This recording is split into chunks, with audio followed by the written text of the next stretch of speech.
What's up, rockers? So after many years of development, several months of crunch, and being delayed 3 times, the developers at CD Projekt Red are finally ready to drop Cyberpunk 2077. This game has some massive hype surrounding it, and it appears to have all the elements of a generation-defining game.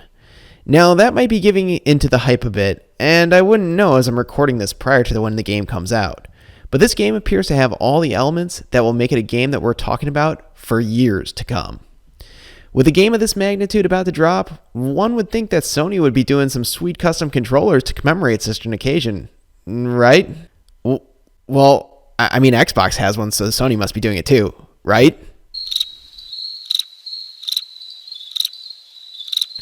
You have to be kidding me.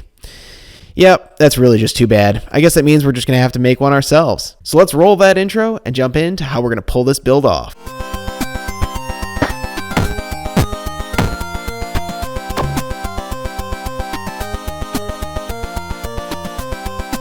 With Photoshop open, let's talk about how we're going to pull this off. It's obviously got to be a yellow base coat with Cyberpunk branding. As we think about the buttons, I'm kind of thinking the black, or a matte black more specifically, would look very nice, with just a little bit of that green blue to kind of offset it just a little bit. Thumbsticks I'm not convinced on. Might go black, might go with that blue-green. Time will tell. Let's see what looks better when it's all said and done. Now, the rear of the shell I really had some problems with. I kind of really like that blue-green, but I kind of also really like the matte black. In the end, I think matte black's the winner. Now with the design out of the way, it's time to rip this controller open, and let's get started on the modifications we're going to make to it. If you're interested in seeing a full teardown, make sure you check out the card in the upper right hand corner. Just make sure you keep this step you're seeing in mind, as I might have omitted it from that video, and it's crucial.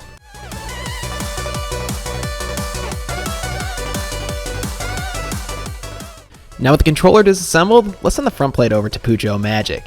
Now, this isn't some kind of rattle can job. My buddy Pucho, he's legit. If you haven't seen his Instagram or Twitter before, make sure you check it out and you give him a follow as he posts his awesome work up there. I'll do you a solid, and I'll leave you a link in the description. Anyway, with those crude Photoshop drawings in hand, we can let this man work his magic.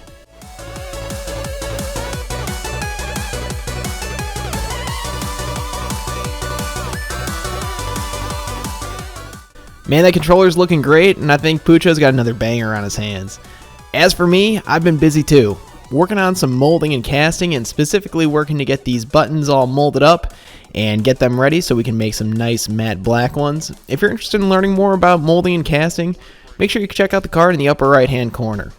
Now, I'm not going to just stop myself short of doing a buttons and D-pad and things like that. No. We've got a back shell to deal with too.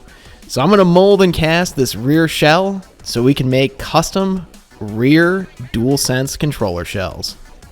So to create our matte black parts, we're going to use a bit of this metallic black pigment as well as some of this Alumilite clear resin, and we're going to mix that all together. This Alumilite clear resin mixes 1-to-1 by weight, and it works really well. I've been using it for a long time and been having some really great results with it. If you want, I've got a 10% off discount code in the description below. Now with the mold all made up and rubber banded together, we're going to inject it in using a syringe, and this back shell takes a lot of resin, so we're going to fill that up multiple times, inject it into multiple ports, and hopefully this back shell turns out really nice. One thing I want to comment on is whenever you're doing rear shells, especially this DualSense shell, the geometry on it is extremely complex, which makes casting it incredibly difficult. This is probably the most difficult mold and cast I've done to date.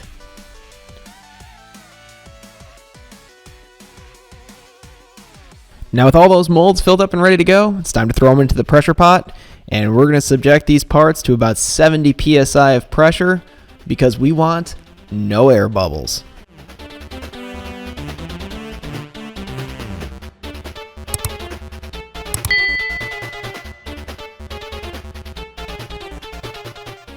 Well, it's time for the moment of truth. Did the back shell actually turn out okay? Like I said, the geometry on this thing was incredibly complex. There were both curves and flat surfaces, a lot of detail, and I wanted to make sure I got it absolutely right. So, let's crack this mold open, and let's hope for the best.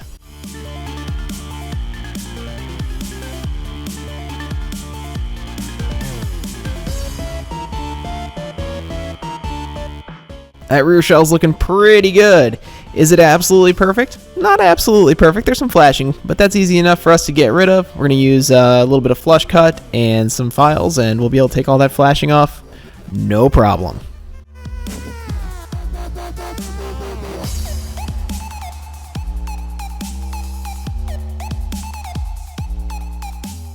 As for the rest of the buttons, well, yeah. I think they turned out absolutely great. And even the little bit of flashing you see there is so easy to clean. It's going to be no big deal at all. You can see I made the options and create button the wrong color along with the home button, so that's a big oops, but no big deal. Just do them again. With all that hard work out of the way, and that controller shell finally back from Pucho, it's time for the best part, which is reassembly. Now, reassembly is pretty easy. Every once in a while, you'll have to do a little more sanding on your buttons with these custom casted ones, but realistically, it's not so bad. Now, the one thing I do want to just take a little bit of time to kind of explain is how to replace the touch sensor. And really what I do is I just kind of wedge a little, I've got just like a sharp little pick tool here, and I just kind of wedge that under, and then I'm injecting some isopropyl alcohol in there to free it from the glue. The goal is to not apply too much force because you don't want to end up breaking the PCB or popping components off of it. This way, you easily are able to free the glue from the touchpad and, put it onto the next touchpad. But yeah, with that touchpad swapped over, gonna go ahead and just mount all these flex cables, and let's montage through the rest of this assembly.